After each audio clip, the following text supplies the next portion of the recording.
पण म्हणलं त्यावेळेला काही मोबाईल वगैरे नव्हते आणि काही अडचण असेल किंवा तुमच्यापर्यंत नाही पोचलो, क्षमा असावी. पण इथून पुढे मात्र आपल्याला आपलं सहकार्य आहे.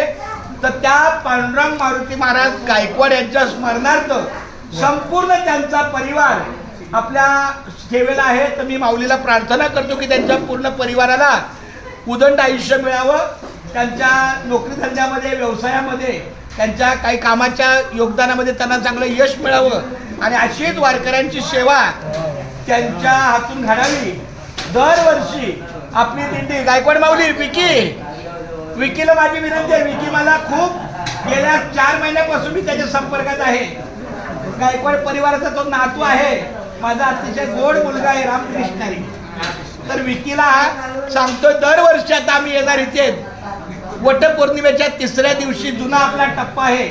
हे खूप मला दिसल्यावर आठवलं. आमच्या महाराजांनी सुद्धा जुन्या आठवणी सांगितल्या प्रवचनाच्या माध्यमातून. हा तुका म्हणे होता ठेवा तो या भावा सापडला, त्याप्रमाणे ही आठवण आहे. आणि खूप चांगली इथं पंगत पहिलं कीर्तन महाराज म्हणायचे या ठिकाणी व्हायचं.